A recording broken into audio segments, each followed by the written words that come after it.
네, 안녕하세요. 오늘도 저희 영화계를 들어주신 여러분들께 감사를 드립니다. 오늘도 제 오른편에 있는 명주. 예, 안녕하세요. 이명주입니다. 네, 오늘 얌전하네. 왜?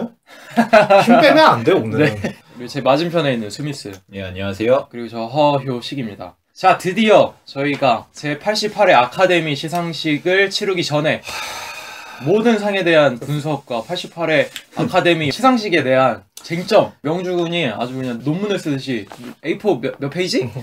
예, 16장 썼어요. 16장, 17장. 어우, 거대한 분량으로 믿고 듣는 우리 명주의 해설을 들을 수 있습니다. 이 친구들이 저를 알기 때문에 저는 플롯을 써도 한 장이 넘어가질 않아요. 아는 친구들이기 때문에 1년치 다 쓰고 1년치 난 다 썼어 지금.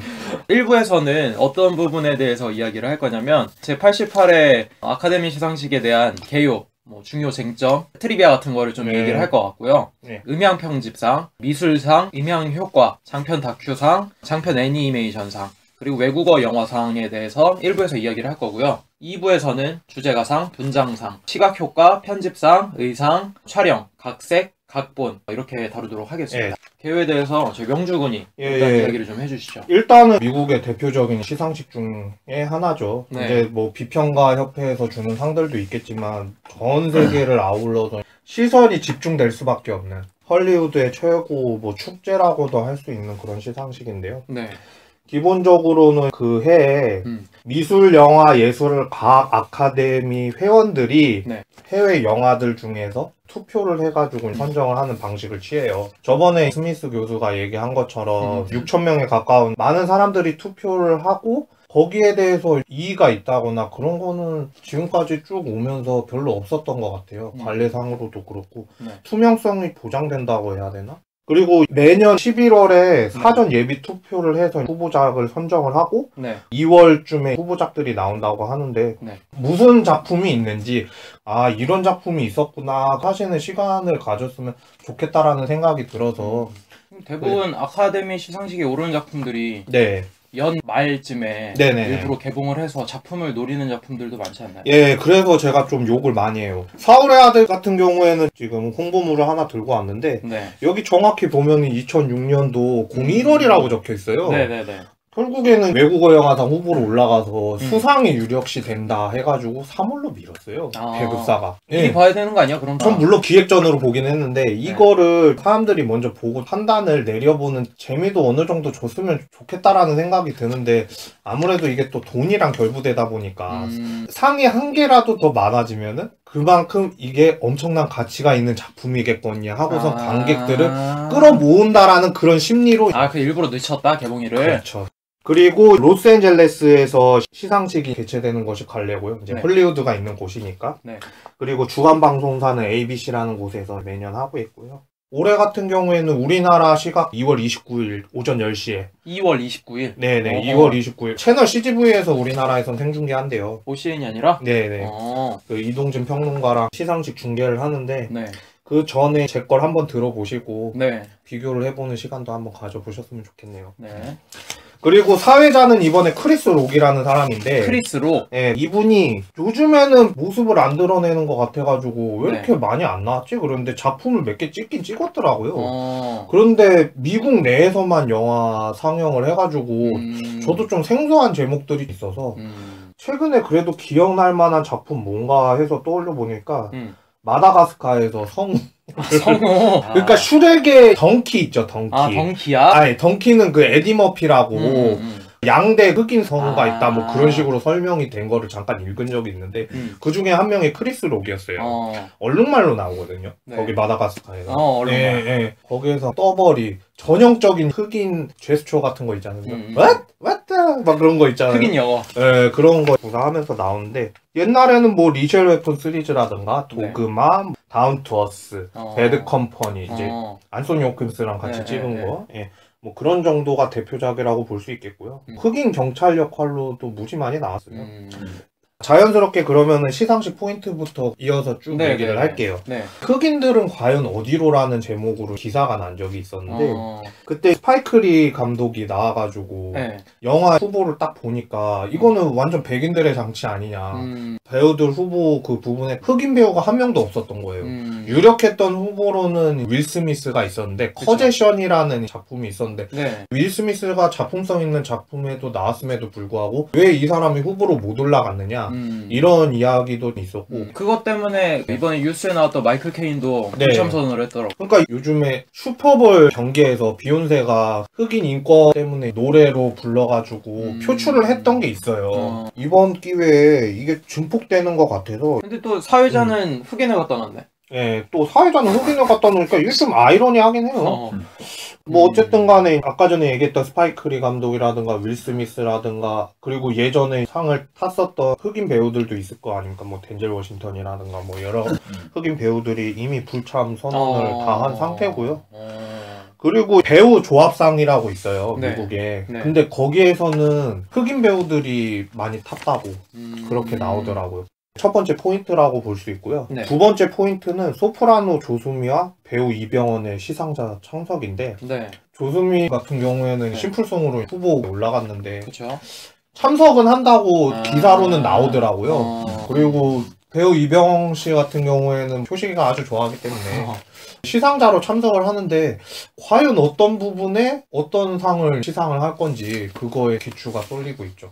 어느 부분에 시상을 했으면 혹시 좋겠는지 생각은 한번 해봤나? 글쎄 비중 있는 건 안 주지 않을까? 뭐 동양인인데 뭐 그렇게 비중 있는 건 안 주겠지 뭐. 기술 부분에 하나 정도는 주지 않을까 뭐 그런 예상을 잠깐 해봤고요. 네. 그리고 시사 쪽에서 나오는 거 포인트는 뻔해요. 우리가 맨날 언급했었던 거 있잖아요. 나무주연상은 레오나르도 디카프리오가 받을까, 작품성 뭐가 받을까 이런 거는 너무 식상해서 그냥 다 빼도록 하겠습니다. 그리고 포인트를 봤으면 하는 거는 딱 두 가지가 있어요. 첫 번째는 외국어 영화상은 과연 누가 탈 것인가? 외국어 영화상? 이게 제일 저는 공감에 와닿는 게 다 영미권 영화예요. 그쵸. 미국인들의 잔치란 말이에요. 이거는 네. 아카데미 자체가. 그쵸. 근데 유일하게 하나가 아닌 게 있단 말이에요. 그게 바로 외국어 영화상이에요. 몇 번 언급을 했지만. 그쵸. 그러니까 유럽이라든가 아시아라든가 남미권이라든가 아프리카라든가 그런 데에서 부분들이 섹션별로 올라온단 말이에요. 거기에서 추려서 심사위원들이 몇 차까지 거쳐서 5작품이 나오는데 그거에 대해서는 좀 이따가 제가 설명을 해드리도록 하고요. 네. 두 번째 포인트는 여우조연상이에요. 여우조연상. 주연상하고 조연상하고 후보를 바꿔야 되는 거 아닌가. 그 정도라서 제가 다 보고 나서 지금 얘기를 드리는 거예요. 완전 이건 바꿔야 되는 거 아닌가. 여우조연상이 더 강력한가 보지 좀. 그렇지. 주연상보다 나는 훨씬 더 강력하지 않았나. 이게 훨씬 나무주연상보다 재밌는 게 다 틀려. 지금 비평가협회고 골든블러브 그 시상하는 데에서 다 틀리게 줬거든. 고르게 줬거든. 근데 예측들은 다 하는데 예측도 다 틀려. 그래서 도대체 누가 받을지 정말 궁금한 부분. 다른 게 아니라 틀려? 아 달라요. 미안해요. 아 좀 흥분해서 그런데 달라요. 미안해요. 예, 달라요. 과연 상의 행방은 어디로 갈 것인가 그렇게 잡아봤습니다. 알겠습니다. 예. 그러면은 개연은 이 정도 얘기를 했는데 흑인 배우들이 후보에 많이 못 올랐다는 점. 반면에 사회자가 흑인이라는 점. 아이러니하죠. 네. 또 그리고 주제가 상에 오른 조수미 씨와 이병헌 씨가 참석한다는 거. 네. 그거는 좀 이따가 더 얘기해야 될 것 같아요. 또 외국어 영화상과 여우조연상.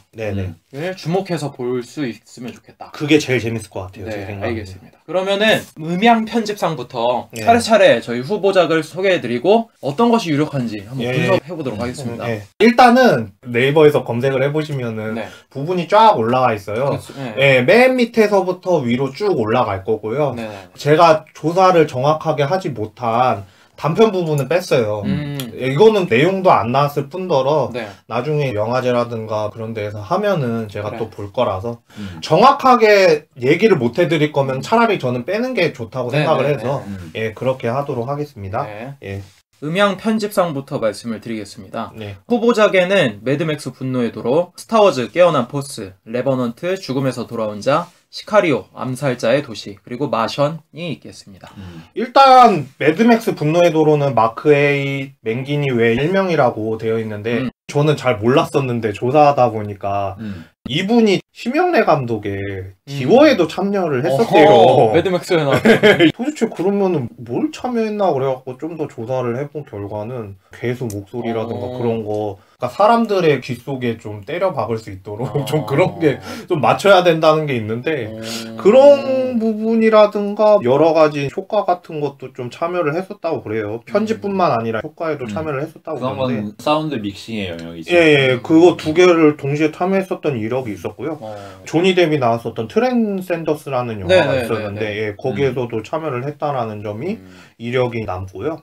스타워즈 깨어난 포스에서는 매튜 우드 외 일명이라고 나오는데, 매튜 우드라는 분은 이분도 되게 유명한 분인가? 그러고 좀 찾아보니까 어디에서 많이 봤던 분인데, 그런데 단역으로 많이 나오셨더라고요. 스타워즈 시리즈에도 잠깐 단역으로 나왔었대요. SF 영화를 주로 해서 단역으로 많이 나왔었다라는 그런 이력이 있으신 분이고요.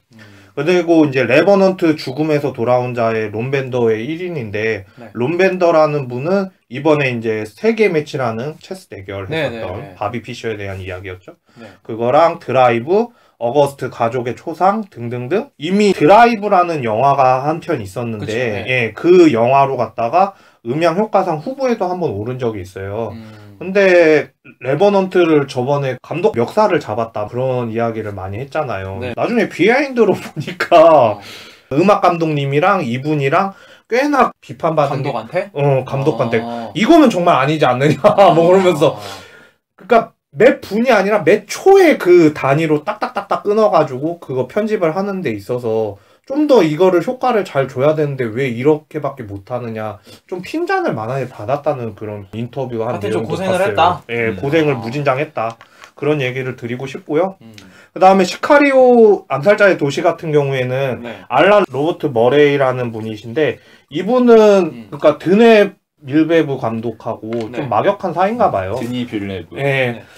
그 감독은 주요 작품으로 프리즈너스 있고 그을린 사랑 있고 뭐 다 괜찮은 작품들이고, 단편으로도 인상적인 게 있지. 다음 층이라고 한 11분짜리인가 그러는데 인간들이 테이블에 앉아서 아주 거하게 쌓여진 음식들을 먹는데 무겁잖아. 그래서 층이 무너지는 거야. 그래서 다음 층은 떨어져. 다음 층에서 계속 먹어. 아 그래? 계속 무거워져. 그래서 또 떨어져, 또 떨어지고, 또 떨어지고. 그런 얘기야. 굉장히 되게 독특한 영화네.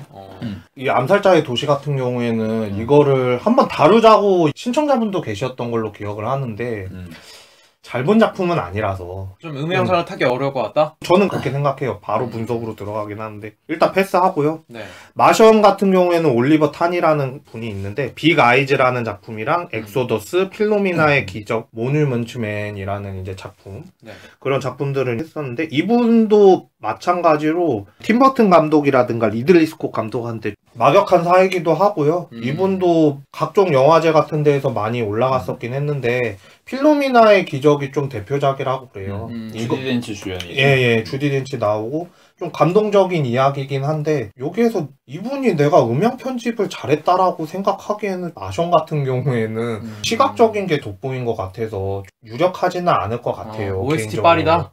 좀 그런... 명주가 생각하는 음향 편집상의 유력 후보는? 다른 외국 사이트 같은 데에서도 제가 비교를 해보고 봤는데 매드맥스 쪽이 많이 기울고 있어요. 아무래도 매드맥스가 1순위고 레버넌트가 경합 정도. 그 밑에 스타워즈, 마션, 시카리오 순. 뭐 매드맥스가 받아도 누구 하나 이견을 낼 만한 작품이 없어서. 그렇죠. 제가 봤을 때도 매드맥스가 너무 강렬할 수밖에 없었던 거는 빨간 내복 형님 때문에 너무 그 기타가 강렬해서 타이밍이 너무 적절해요. 그런 효과음이라든가 추격신이라든가 그런 부분에 있어서 꽤 고생을 했겠구나. 그러니까 그래픽 같은 경우에는 좀 딱딱 맞출 수 있는 경우가 있단 말이에요. 그런데 조지 밀러 감독 같은 경우에는 진짜 차를 만들어버리고 그냥 2D처럼 해버렸단 말이에요, 그냥. 그래서 많이 생고생을 하지 않을까 싶어서 그 평론가들도 다 매드맥스 쪽으로 기운다고 그러더라고요. 다음 프로덕션 디자인상입니다. 미술상. 미술상이죠. 미술상입니다. 후보에는 역시 매드맥스, 마션, 스파이 브릿지, 데니 쉬걸, 레버넌트가 올라와 있습니다. 매드맥스부터 설명드리면요. 콜린 긱스라는 분이 담당을 하셨고요. 미술 부분. 림스 아일랜드, 러브 마이 웨이, 심해의 습격자 등등의 필모그래피와 그리고 지금 영국 아카데미와 크리틱스 초이스라고 그래가지고 비평가 쪽이랑 LA 비평가 쪽 네. 그런 데에서 다 미술상을 휩쓸고 있어요. 그래서 제일 유력한 후보가 이 콜린 깁슨이라는 분이시고요. 매드맥스. 예. 매드맥스 워낙 스타일리시하니까. 예. 그 다음에 마션의 마더맥스라는 분인데 이분은 네. 아메리칸 갱스터, 글래디에이터, 패닝룸, 세븐 등등의 미술 부분을 도맡아서 했는데요. 이분도 마찬가지로 리들리 스콧 감독이랑 막역하고 데이비드 핀처랑 예, 세븐 네. 때문에 이분이 헐리우드에 데뷔를 할 수 있었다고 그래요. 원래는 세븐 자체가 단편 영화로 제작된 거였었는데 브래드 피트라든가 모건 프리먼이라든가 그분들은 섭외를 해가지고 제작이 갑자기 커지기 시작을 하더니 이게 미술을 맡아달라고 리들리 스콧이 그렇게 요청을 했다라고 그러더라고. 아더맥스 이분도 굉장히 쟁쟁하네. 세븐에다 글래디에이터, 패닝룸. 뭐 쟁쟁하기는 한데 매드맥스가 그래도 마션보다는 앞서지 않느냐라는 얘기들이 좀 많더라고. 네. 그 다음에 스파이 브릿지의 애덤 스톡 하우젠이라는 분이신데요. 네. 이분은 그랜드 부다페스트 호텔, 노예 12년, 문라이즈 킹덤 등에서 이제 두각을 나타냈었고 네. 이제 그랜드 부다페스트 호텔은 뭐 다들 알다시피 기술 부분에서는 많이 탔었거든요. 아카데미 상에서. 네.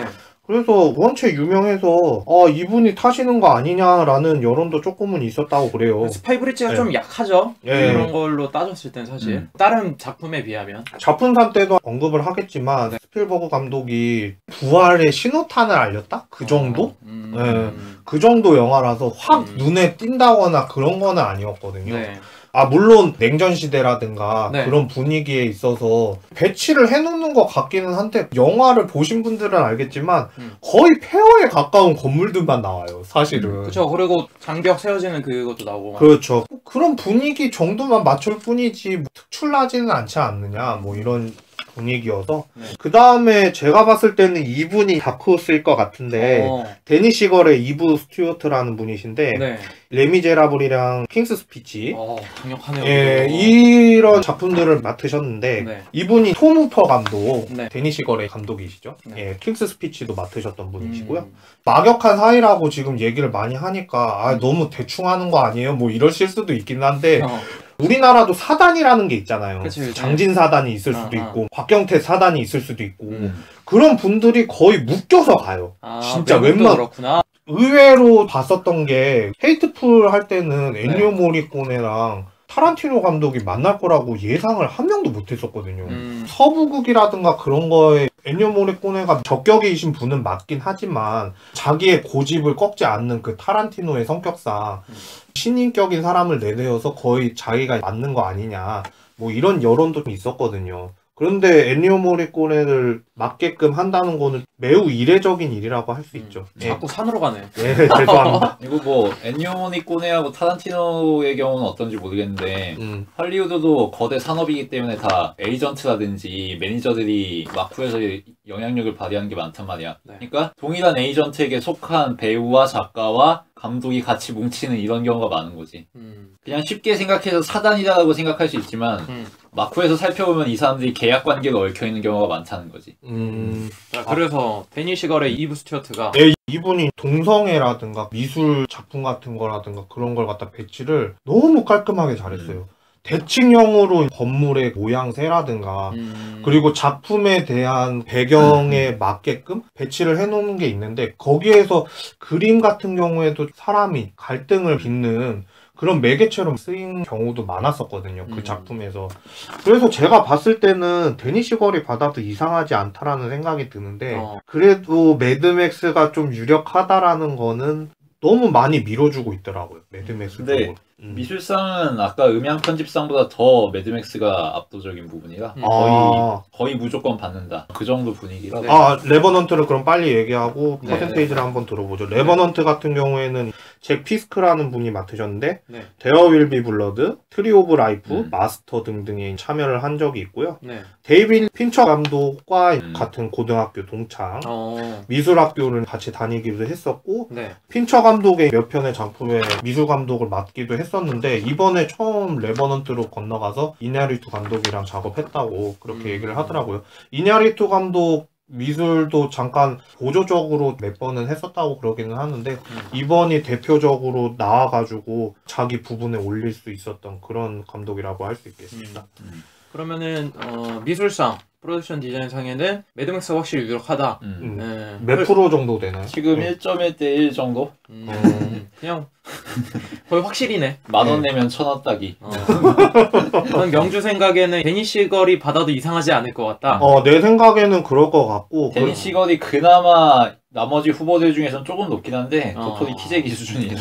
만약에 뭐 이벤트 같은 거 하는 데가 있다면 우리나라에서 그냥 매드맥스 찍으세요. 확률을 높이세요.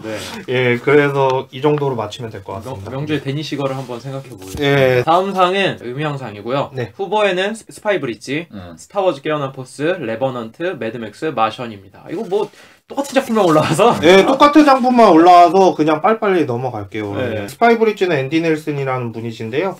레미제라블이라는 작품으로 음향상을 받은 적이 있고요. 영국이랑 미국 아카데미 두 가지로 영화 후보에 올라갔었던 게 특이사항이긴 해요. 스타워즈 깨어난 포스랑 같이 올라가 계시거든요. 이분이 앤디 넬슨이라는 감독이. 한 명이 두 군데 올라온 거야? 그렇죠. 문어발이네. 그리고 레버넌트 같은 경우에는 존 테일러라는 분이신데 언브로큰이랑 버드맨 작업을 했는데 이분은 또 이냐리투 사단의 한 축을 담당하는 그런 분이셔서 나이가 어느 정도 드신 분이긴 한데 좀 유망주 소리를 듣는다. 나이가 들었는데? 좀 늦게 들어왔나 보네. 좀 늦게 들어간 면이 없지 않아 있었나 봐요. 그래가지고 점점 더 대성할 것 같다. 뭐 이런 식으로 얘기를 하는 거를 잠깐 봐서 그런 정도로 설명을 해드리면 될 것 같아요. 그리고 매드맥스의 그렉 루들로프 외에 한 명이신데 그 다음에 마지막이 마션의 폴마시라는 분이신데 이분은 앙코르, 쿵푸 팬더, 캐리비안의 해적, 망자의 함, 그리고 3대 10 투 유마라고 서부극이 있었거든요. 러셀 크로우가 나왔었던 서부극이 한 편 있었는데요.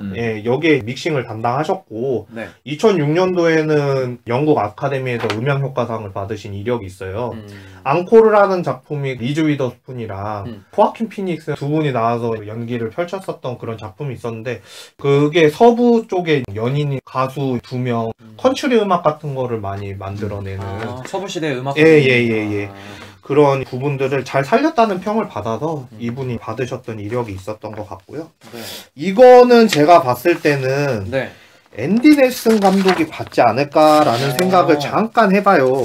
스파이 브릿지가 그렇게 음악 효과가 낼 만한 게 있나 싶은데? 먼저 음향상하고 그러니까 사운드 믹싱하고 사운드 에디팅의 차이를 좀 설명해야 될 것 같은데 사운드 믹싱은 영화에서 나오는 여러 가지 소리들 있잖아. 배우의 대사도 있을 거고 효과음 같은 것도 있을 거고 배경음악, BGM 이런 거 깔릴 수도 있는 거잖아. 그 사이에서 여러 가지 소리를 조절을 해서 어떤 소리를 키우고 어떤 소리를 낮추고 여기에 어떤 효과를 주고 페이드를 어떻게 주고 이런 걸 하는 게 사운드 믹싱이고 사운드 에디팅은 말 그대로 이 트랙들을 트랙 라인에서 어디에 배치하느냐 이거를 결정하는 거야. 편집이네 말 그대로. 말 그대로 이건 편집인 거지. 뭐 몇 분 몇 초에 이 트랙을 넣고 몇 분 몇 초에 이 트랙을 넣고 뭐 이런 식으로 결정하는 거. 한글로 번역하면 이름이 비슷하니까 겹치는 영역 같지만 사실은 둘 사이의 직업인 조합 자체도 아예 다르고 길드가 다른 거지 그러니까. 근데 제가 봤을 때는 앤디 넬슨이라는 분이 왜 받을 것 같냐 하면은 스파이 브릿지로 받을 것 같지는 않고요. 그래요? 스타워즈로 받을 것 같아요. 네, 그렇게 언급을 한 거고요. 매드맥스 같은 경우에는 매드맥스가 좀 유력하다고 많이 얘기를 해요. 사실은 외신에서는. 근데 이분이 두 가지 영화의 후보로도 올라갔고 그리고 스타워즈 같은 경우에도 호평을 많이 받았거든요. 미국 내에서는. 해외에서는 잘 모르겠지만 스타워즈 같은 경우에도 호평을 많이 받았고 그 다음에 이 사람이 두 가지 영화를 했다는 점? 그 부분이 저는 좀 중점적으로 작용할 것 같아서 두 가지 영화 다 미국인들이 좋아할 만한 영화잖아. 또. 그렇죠. 스파이 브릿지도 내용도 그렇고 그런 것도 있고 그리고 적재적소에 긴장감 있게 그렇게 잘 다뤘었던 게 매드맥스 감독이었던 그렉 루들로프 씨라든가 이분밖에 없다고 생각을 했거든. 나머지 부분보다도 그래서 저는 앤디 넬슨을 찍고 싶습니다. 아, 어렵다. 음향 편집이랑 효과성은 아무리 봐도 어려워. 일반인이 듣기. 그러니까 제가 심형래 뭐 디워드 얘기하고 이런 거라서 좀 이해를 해주셨으면 좋겠습니다. 스타워즈가 좀 유력하다. 네, 제가 봤을 땐 그렇고요. 외신에서는 매드맥스가 유력하다고 하네요. 외신에선 명주가 독특하게 찍은 거고. 네, 저는 독특하게 이분이 2개 올렸으니까 탔으면 좋겠다라는 심정으로. 근데 만약에 설득이 가는 이유라서. 네, 감사합니다. 네. 다음 이야기할 상, 장편 다큐멘터리상이죠. 네, 여기서부터는 진짜 자세하게 이야기를 해드려도 괜찮을 것 같아서. 첫 번째 영화는 What Happened, Miss Simone, 그리고 두 번째 작품은 에이미, 그리고 세 번째 작품은 침묵의 시선, 그리고 네 번째 작품은 Winter on Fire. 그리고 다섯 번째 작품은 카르텔랜드. 그렇게 되겠습니다. What Happened, Miss Simone 같은 경우에는 리즈 가버스라는 감독님이 이제 만드신 작품인데요. 러브 마릴린이라는 작품이랑 마릴린 먼로 나온 정기 다큐멘터리로 만든 게 있어요. 그 작품이랑 체스 왕제 바비 피셔. 이거는 세계 대결을 만드셨던 감독이 이거를 보고 또 참고를 하셨다고 그러더라고요. 아, 이게 먼저 나왔구나. 바비 피셔 작품을 한번 보고 싶어서 봤다라는 후문도 있고요. 전무후무한 재즈 보컬리스트 니나 시몬에 대한 정기적인 다큐멘터리 영화예요. 2015년도 썬댄스 영화제 개막작이기도 했었고요. 대표적인 곡을 한번 들어보고 싶으시다면은 Ain't Got No God Life라는 노래가 있는데 AINT예요. 그런 노래가 있어요. 대표적인 타이틀이 있는데 이 영화가 흑인 인권 운동이라든가 저희가 예전에 다뤘던 셀마 때 나왔었던 그런 노래들이 있어요. 재즈풍의 음악. 근데 남자분들만 인권운동에 참여했었다. 그런 선입견을 좀 깨고 싶다라는 감독의 의도와 함께 이런 분도 계셨다라는 거. 니나 시몬이라는 아주 유명한 재즈 가수가 있는데 이분도 가사 속에 많이 그거를 녹여냈다라는 그런 평가를 생각을 하고 만든 다큐멘터리 영화예요. 그러니까 니나 시몬이라고 하는 재즈 보컬리스트가 마틴 루터 킹이나 인종차별에 대한 운동을 할 때 완전 전성기였던 가수였구나. 그렇죠. 저는 이거를 자세하게 보지는 못했고요. 트레일러라든가 외국에서 먼저 보신 분들이 있으니까 블로그 그런 거를 제가 참고를 했어요, 사실은. 그 다음에는 에이미 와인하우스라는 작품인데 이거는 아시프 카파디아 감독님께서 만드신 거고요. 세나 F1 신화 북극 더 리턴이라는 다큐멘터리를 만드신 분이고요. 여기에서 제가 설명드릴 수 있을 만한 거는 세나 F1의 신화인데 라이벌이었던 두 레이서를 놓고 다큐멘터리를 만든 작품이 있어요. 더 러쉬라는 작품도 있기는 한데 그거는 각색해서 만든 드라마적인 레이시 영화도 있었는데 이 이야기랑 똑같거든요. 세나 F1 신화 좀 비슷한 내용으로 가는 건데 칸 영화제와 이제 브레스트 영화제 단편 부분에서 두각을 나타내기 시작한 감독이었었고요. 장편은 에이미가 제가 알기로는 첫 번째인가 두 번째 작품, 그러니까 초기 작품이 된 셈이죠. 이 에이미 와인하우스라는 가수가 저는 그렇게 유명한 가수인지 몰랐어요, 사실은. 근데 요절을 너무 일찍 해서 27살 때 사망을 한 가수라서 혹시 약을 좀 많이 했어요. 약을 좀 많이 해가지고 재활 치료도 하고 그랬는데 그러면서 이제 남편도 새로 만나갖고 결혼 생활 잘하나 했는데 둘이 완전 피떡이 돼가지고 경찰서로 간 일도 있고 이혼해서 마약에 또 찌들어갖고 결국 재활 못하고 되게 독특하신 분이에요. 막 공연할 때도 막 술 먹으면서 공연하고 근데 정도가 너무 심해가지고 약물을 끊었는데 약물을 끊는 대신에 술을 과음을 한 거야. 그래서 알코올 중독으로 죽었지. 알코올 중독으로 죽었구나. 뭐 어쨌든 간에 이 다큐멘터리를 만든 의도는 당연히 에이미 와인하우스라는 사람이 어떤 삶을 살았는지에 대한 내용과 더불어서 이 사람의 음악이 우리나라 같은 경우에는 각종 오디션 프로그램에 많이 나오기도 했었고 아트하우스에서 작년에 개봉을 했었는데 저도 그냥 볼만한 작품이다 그렇게 해서 봤었는데 여러분들도 만약에 못 보신 분들이 있다면은 진행자가 얘기한 비하인드 스토리라든가 그런 것도 부과돼서 나오는 다큐멘터리이기 때문에 한번 보셨으면 좋겠고요. 이거 같은 경우에는 유력 후보로 많이 올라가 있어요. 이게 탑독이지. 그 다음에는 침묵의 시선이에요. 그 스미스가 옛날 추천했었던 액트 오브 킬링. 조슈아 오펜하이머라는 이제 감독님이시고 상이 빨리 읊을게요.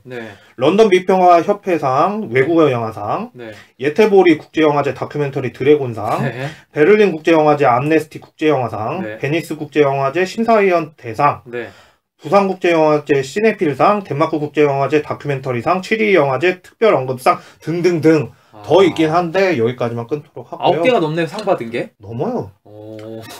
액트 오브 킬링 우리나라 포스터 보신 분들은 알 거예요. 네. 친구들도 봤기 때문에 알지만 네. 포스터에 네. 상 받은 걸로 어떻게 홍보를 할 수 있느냐. 완전 도배가 돼 있죠. 예, 그런 포스터를 보여주는 바람에 네. 도대체 이 감독은 누구냐. 막 우리나라에서는 너무 유명해져가지고 화상 채팅으로 GV 시간도 갔고요. 심지어는 이분이 거의 움직이시지 않는 분인데 초청을 했어요. 결국에는 CGV에서 제발 좀 와달라고. 한국에서? 그래갖고 왔어요. 한번 내한을 해가지고 2번의 GV 시간을 가졌는데 막 사람들이 감동 많이 받았다고. 오히려 조슈아 그 오펜하이머라는 분이 한국 분들이 이렇게 영화 좋아하는지 몰랐다고 그런 식으로 많이 얘기를 하셨다고 그러는데요. 이 영화가 액트 오브 킬링이랑 연장선인 작품이기도 해요. 사실은. 네.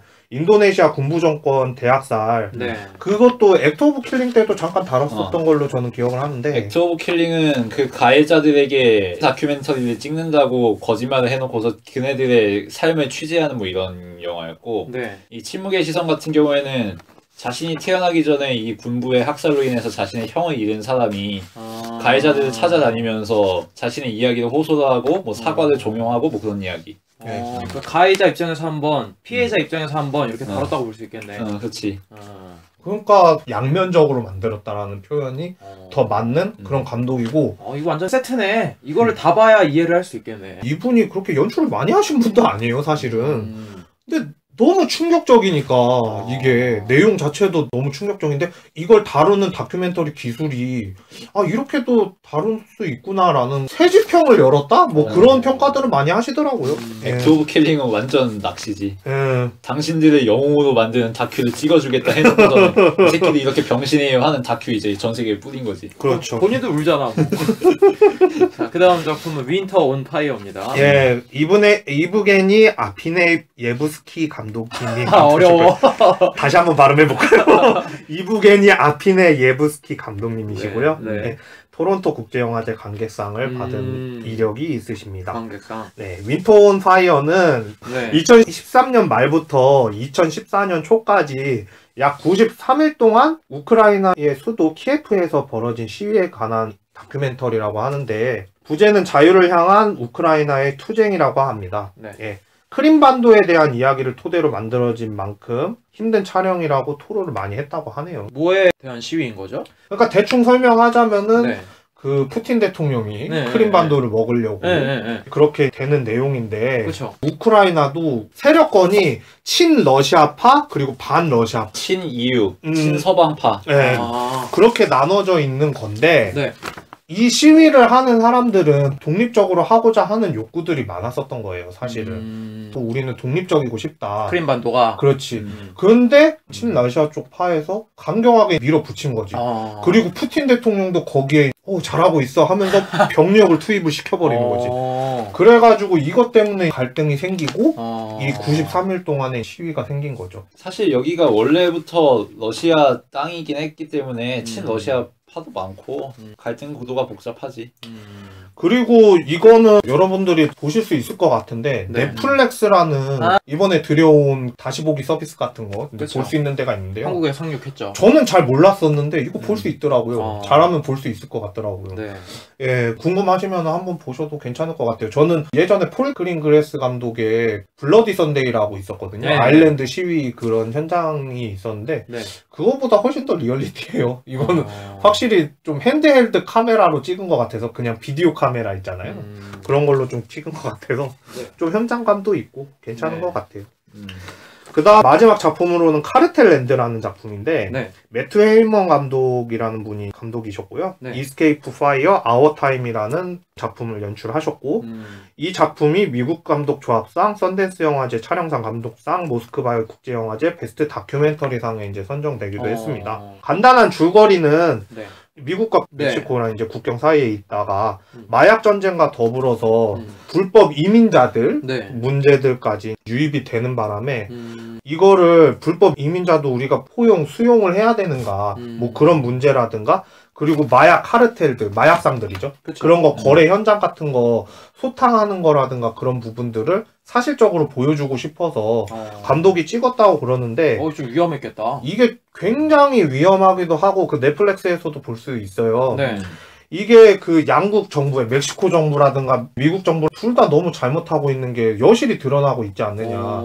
그런 감독님의 설정이라든가 그런 것도 드러나 있고, 그리고 심지어는 한 명씩 섭외를 해가지고 거기에 현장으로 들어가거든.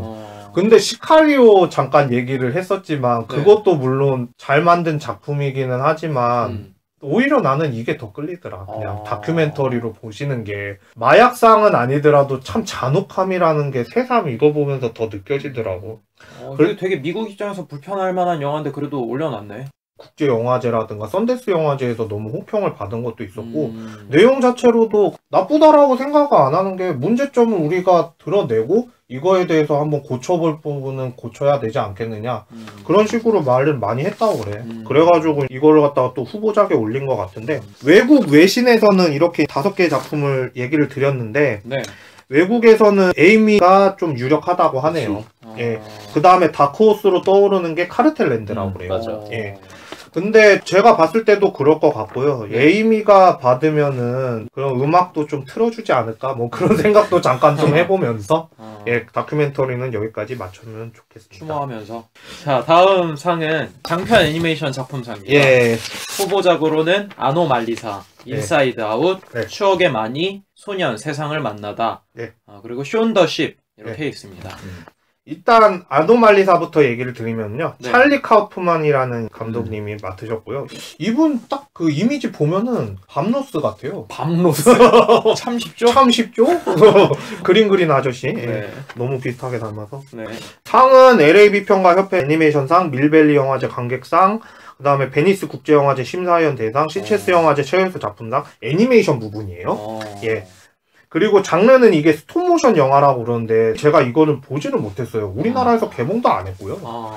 그리고 이게 내용이 미국에서 유학하신 분들이 본 바로는 너무 우울한 영화라서 유학생들한테 별로 추천하지 않는 영화라고 얘기를 하셨는데 본인과 타인의 관계와의 이제 소통의 어려움을 겪은 작가 마이클 스톤이라는 분이 어느 날 출장 여행을 가서 한 사람과 보낸 하룻밤을 통해서 세상 보는 관점이 달라진다는 그런 내용이긴 한데 잠자리가 불편했나? 그런가 봐. 그러니까 그런 느낌이 좀 들어서 뭐지? 특징적인 게 헤이트 프레이드에서 여제수 역할로 나왔었던 제니퍼 제이슨리가 성우로 출연을 하는데 많이 호평을 받았다고 그래요. 저는 어떻게 나왔는지 도무지 궁금해서 그냥 트레일러를 보긴 했는데 트레일러도 너무 잠깐 나오는 거라서 제가 정확하게 설명을 못 해드리는 점이 너무 아쉽네요. 나중에 개봉하면 한번 보려고요. 예. 찰리 카우프만은 워낙 유명한 작가니까 예. 어댑테이션도 있고 네네. 이터널 선샤인도 있고 예. 각본가로도 유명해요. 존 말코비치 데뷔, 시네도키 뉴욕 다 굉장히 창조적이고 참신한 작품들이지. 각본으로 유명하고 그러니까 이번에도 재밌는 각본이 나오지 않았을까. 근데 이 아노말리사라는 작품 자체가 좀 그 18세라는 것도 좀 있고 청소년 관람 불가. 예, 하룻밤이 있어서요. 유해한 게 많이 나온다고 그래서 이번에 헐리우드랑은 인연이 없지 않을까라는 생각을 조심히 해봅니다. 예. 다음은 인사이드 아웃이요? 예, 인사이드 아웃은 뭐 얘기 안 할게요. 피트 닥터 감독님 작품이고요. 네. 골든글로브 영국 아카데미 장편 애니메이션상을 수상했어요. 네. 저희가 29회에서 인사이드 아웃을 다룬 적이 있었죠. 네. 기쁨, 슬픔, 버럭, 까칠, 소심이 기억해주세요. 예. 그리고 장편 애니메이션상은 웬만하면은 이게 탈 수밖에 없다. 예. 이렇게 얘기를 드리는 게 더 맞는 표현일 것 같아요. 우리나라 사람들한테는 그렇게 감동을 많이 줬다고 그러는데 29화를 들으시는 여러분들은 새로운 세계를 경험하실 수도 있어요. 그렇게 깠거든요. 예. 그 다음에 추억의 많이라는 작품인데 요네 바야시 히로마사라는 분이 감독을 하셨고 지브리 스튜디오의 마지막 작품 뭐 이런 정도로 설명을 하면은 그래서 끼워준 거지. 예, 그래서 끼워준 것도 있고요. 작품이 그렇게 뛰어나지는 않나 보네. 작품이 그렇게 뛰어나지는 않아요. 그러니까 지브리 스튜디오에 대한 그리움, 추억팔이. 그렇지. 그런 게 너무 많이 들어가서 그런 걸 수도 있는데 마지막에 미야자키 하야오에 대한 예우 정도라고 저는 보여져요. 이 후보로 올라가는 게. 내용은 마니와 함께 즐거운 시간을 보내는 안나가 마니의 초대로 저택 파티에 참가를 하는데 파티를 초대받았다가 다음날에는 폐가로 변해 있는. 근데 나중에 만일 일기장을 보면서 새로운 이야기들이 조금씩 나와. 그러면서 찾아다니는 그런 애니메이션인데 보신 분들 많으실 거예요. 마지막 작품이라고 그래서 더 이상의 설명은 불필요하다고 생각합니다. 네. 참고로 배당률 보면은 인사이드 아웃이 100대 1, 100만 원 내면 만 원 따기. 네. 확실하네 거의. 네, 확실하죠. 어쩔 수가 없어요. 그 다음에 작품 소개해 드릴게요. 소년 세상을 만나다 알레 아브레우 감독의 작품인데요. 자그레브 국제 애니메이션 영화 그랑프리 그리고 최강 애니전이라는 시상식이 있나봐요. 네, 거기에서 작품상을 수상한 작품인데요. 이게 부천 판타스틱 영화제에서도 개봉을 했었대요. 네. 사람들이 보신 거를 보고 토대로 제가 설명을 드리자면은 농사를 짓고 살던 소년이 점점 자연재해로 인해 생활이 어려워져서 아버지가 도시로 돈을 벌러 가고 네. 소년이 아버지가 너무 그리워서 아버지를 찾아가요. 근데 아버지를 찾아가면서 소년의 눈으로 보는 시선들이 목화가 생산되는 농장이라든가 사람들이 많이 있는 공장 그리고 기계화된 도시를 보고 여러 군데를 돌아다니면서 시각화하는 그런 표현들을 많이 썼나 봐요, 이 감독이. 그 다음에 간신히 아버지를 찾기는 했는데 네. 결국에 고향 땅에 돌아왔을 때는 집이 폐허로 변해 있는 이런 스토리라고 설명을 해주셨는데 저는 보지를 못했어요. 개봉도 안 했을 뿐더러 애니메이션 우리나라에도 물론 있지만 그런 데에서도 개봉을 해줄 줄 알았더니 안 해주더라고요. 네. 미술을 하시는 분들한테는 추천을 많이 한대요. 이게 표현 자체가 너무 시각화라서 내용보다도 시각적인 게 너무 돋보였더라. 네. 뭐 그런 얘기들을 많이 하셨습니다. 그리고 마지막으로 션더십인데요. 네. 제가 좋아하는 아르마 스튜디오에서 만든 통제불능 양들에 대한 이야기인데 네. 결국에 주인을 갖다가 네. 재워버리고 빅시티라는 도시로 보냈다가 네. 다시 찾으러 떠나는 뭐 그런 여정을 다룬 영화예요. 이거는 직접 한번 보셔야 될 거예요. 클레이 애니메이션의 거의 정석이라고 볼 수 있는 아드만 스튜디오의 작품이기 때문에 이게 탔으면 좋겠다라는 생각이 드는데 왜 꼭 인사이드 아웃을 이렇게 다루는지 참 한탄을 하면서 마무리 짓겠습니다. 네. 인사이드 아웃이 유력하고 장편 애니메이션에 대해서 상을 주기 시작한 게 얼마 안 돼서 네네. 뭐 시브리나 그동안에 상들이 상을 못 받아서 아쉬운 감정이 좀 있어서 그리고 예전에 단편 애니메이션 부분에 우리나라 사람도 한번 올라갔었던 적이 있었어요. 맞아요. 그때는 아쉽게도 수상을 하지는 못했지만 네. 여기에 계신 이 분들이 네. 그 다루는 기술 디렉터 같은 분들을 다 보시면은 낯익은 이름들이 많이 보여요. 우리나라 성씨라든가 그런 분들이 많이 보이기 때문에 그런 부분에 있어서는 많이 뿌듯하더라고요. 그냥 매주 준 거지 다. 네. 장편 애니메이션 상이었고요. 외국어 영화상을 마지막으로 1부는 마치도록 할 텐데 후보작은 어워 그리고 무스탕 그리고 디브 사막의 소년 뱀의 포옹 사울의 아들이 있습니다. 예. 주목해야 되는 이유는 다시 한번 얘기하지만 영미권이 아니고 국제영화제에서 상 준다고 생각하면 돼요. 헐리우드이 또 선정한 거라서 저는 보시기에는 별로 부담 없을 것 같아서 근데 우리나라에서 정작 개봉한 거는 딱 2작품밖에 없어요. 그래서 2작품은 자세하게 설명해 드릴 수 있을 것 같은데 설명해 드리도록 하겠습니다. 어라는 작품인데요. 네. 이 작품은 토비아스 린드홈이라는 감독님이 만드셨고 덴마크 작품이에요. 예. 영화 장르는 전쟁 드라마. 자그레브 영화제 특별 언급상을 수상한 바 있고요. 네. 4월 9일이라는 작품도 만들었는데 이것도 역시 마찬가지로 전쟁 드라마. 예, 그 부분이고요. 아프간 지방에 머물고 있는 주인공과 주인공을 그리워하면서 기다리고 있는 아내 그리고 세 자녀들은 곧 주인공을 만나게 될 줄 알았지만 갑자기 자기 부하들을 구하라는 미션을 받게 되는데 이게 갈등의 씨앗이 돼요. 그러니까 집에서는 그때 돌아올 줄 알았는데 왜 이렇게 안 오는지 이제 발을 동동 구르고 있고 갑자기 주어진 미션에 이 주인공도 마음이 그렇게 편치만은 않는 거야. 가족한테 잘해준 게 별로 없었다라는 그런 부분과 함께 그런 갈등이 부각되면서 나왔다는 영화라고 하는데 제가 이거는 못 봤어요. 트레일러라든가 제가 보면서 아메리칸 스나이퍼 있잖아요. 네, 좀 그런 분위기가 좀 나는 것 같아서 아 이거는 뭐 그러면 덴마크 우월주의인가? 막 그러면서 생각은 했었는데 그런 거는 아니라고 그러고요. 그런 갈등으로 인해서 겪는 주인공의 심리적인 고통이라든가 그런 부분들이 영화의 곳곳에 나오니까 한번 보셨으면 한다라는 그런 후문이 있기는 하지만 네. 우리나라에선 개봉을 안 하는데 내가 어떻게 봐야 될지 이거는 참 걱정이 되더라고요. 넷플릭스에도 없더라고요. 찾아보니까. 예. 두 번째 작품은 무스탕이라는 작품인데 네.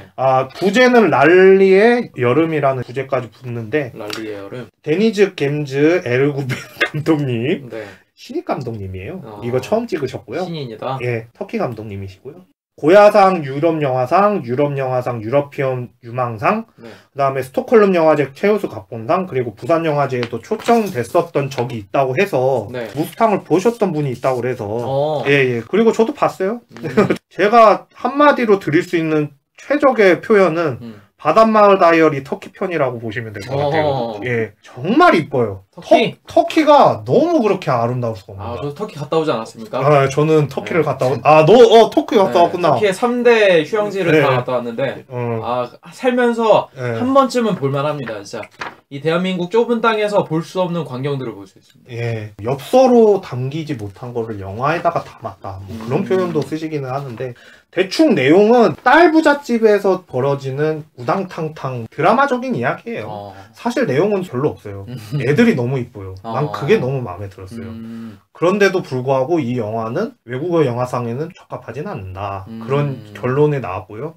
그냥 일상생활에서 일어날 만한 일들, 갈등이 빚어지고 뭐 맞선이 일어나고 결혼을 하려고 그러는데 뭐 이야기 많이 하고 흔히 우리나라에서 드라마로 많이 볼 수 있는 그런 시나리오 같은 거 그런 거라서 터키가 또 이슬람권이긴 한데 또 많이 처우가 돼 있어요. 그래서 공감 가는 면이 좀 있을 거라는 생각이 드네요. 순박해요. 그리고 그런 부분에 있어서 감독이 신인 감독임에도 불구하고 이렇게 살려낼 수 있나? 난 그런 생각을 잠깐 좀 해보면서 이것도 아카데미 기획전으로 한두 번밖에 상영을 안 해줘서 나중에 개봉할 것 같아요. 3월 한 말쯤에 개봉 예정이라고 그러는데 배급사분들 제가 잘했죠. 바닷마을 다이어리에서 축구하는 게 나오는데 여기서 축구 얘기가 좀 나오네요.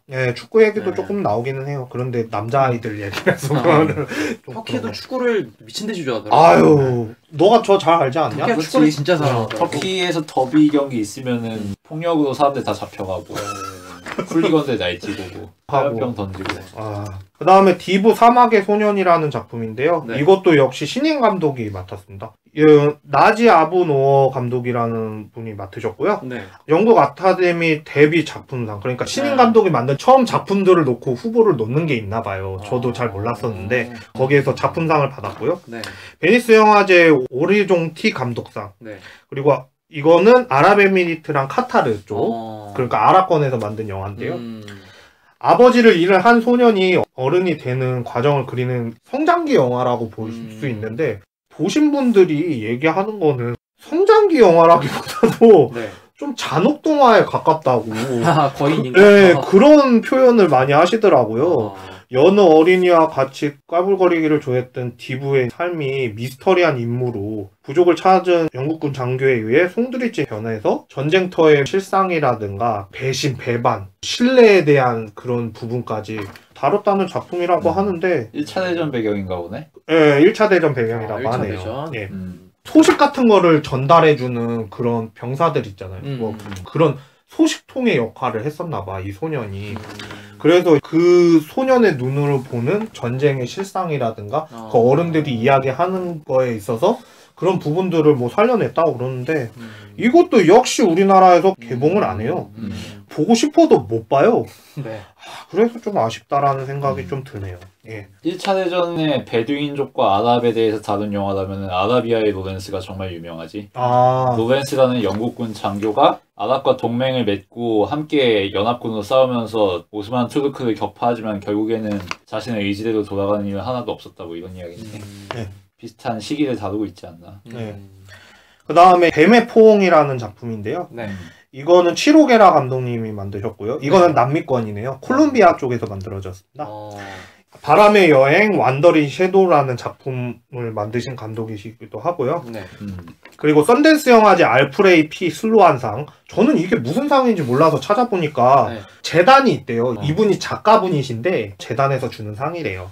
그리고 로테르담 국제영화제 디오랩트상이라고 나오는데 이건 또 뭔지 몰라가지고 또 찾아보니까 슈버트 발스라는 분이 기금상을 만들어서 설문조사를 통해서 받은 상이래요. 그러니까 쉽게 말해서 관계상인데 뭐 이렇게 어렵게 지원하는지 관객들이 재밌게 봤나 보네? 그러니까 20세기 초에 독일의 민속학자 테오도 코흐 그룬베르크는 전통 무속인이자 종족의 최후 생존자인 카라마카테와 함께 기나긴 아마존 여정을 떠나는데요.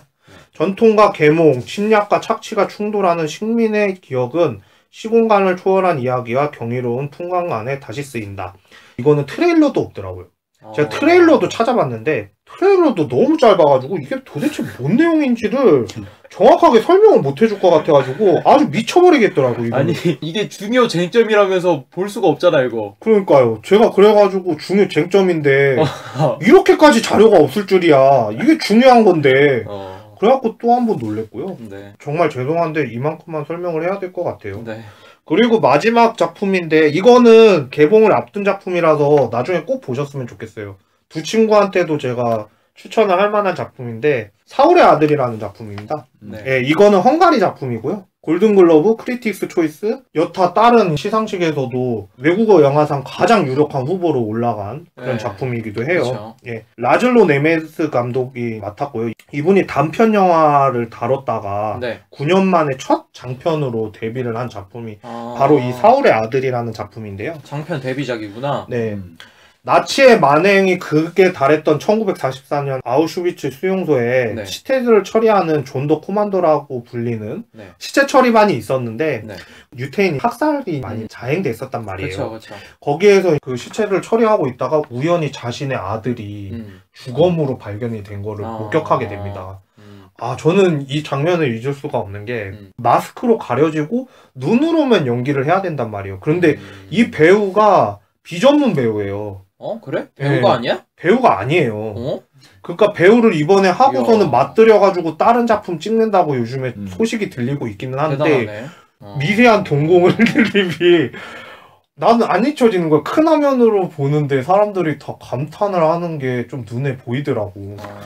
아들이 죽음으로 해서 오는 걸 아는데 그거를 소각을 많이 시키는데 땅에다가 묻어주고 싶은 심리가 작용을 해버린 거지.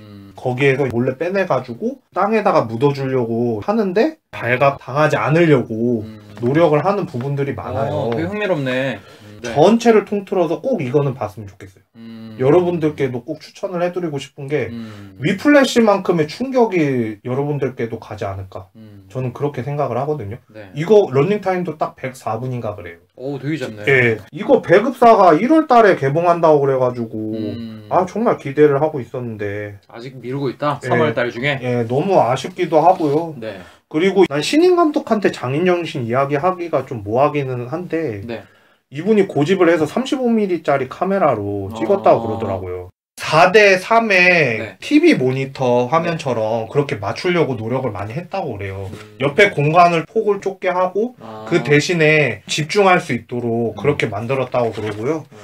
그리고 아우슈비츠 감옥에서 살아남으신 분들을 토대로 인터뷰 같은 거 많이 따가지고 실제로 딱 만들어놨는데 사진을 보여주니까 증언을 하셨던 분들이 소름이 끼쳤다고. 그 정도로? 그리고 제작비가 별로 없어가지고 28일 만에 제작을 했다는 정말 말도 안 되죠. 신인 감독에 35mm 카메라로 찍고 거기에다가 28일 만에 찍었어 이거를. 정말 엄청난 거라서 외국어 영화상 부분은 사울의 아들이 받지 않을까. 다크호스는 무스탕이라고 그러는데 무스탕은 내가 봤을 때는 못 받을 것 같고 뭐 다른 작품을 더 이야기하고 싶어도 우리나라에서 개봉을 안 하니까 좀 아쉽기는 한데 좀 다른 것들도 좀 개봉을 하면은 제가 설명을 해드리겠는데 좀 아쉽네요. 그거는 좀 아쉬워서 죽겠어요. 근데 대신에 이거는 영미권이 아니기 때문에 한번 다른 세계를 접하고 싶다라는 분들이 있다면 추천을 많이 해주고 싶어요. 그러면은 이렇게 외국어 영화상까지 마쳤고요. 1부는 여기까지 하고 2부에서 만나 뵙도록 하겠습니다.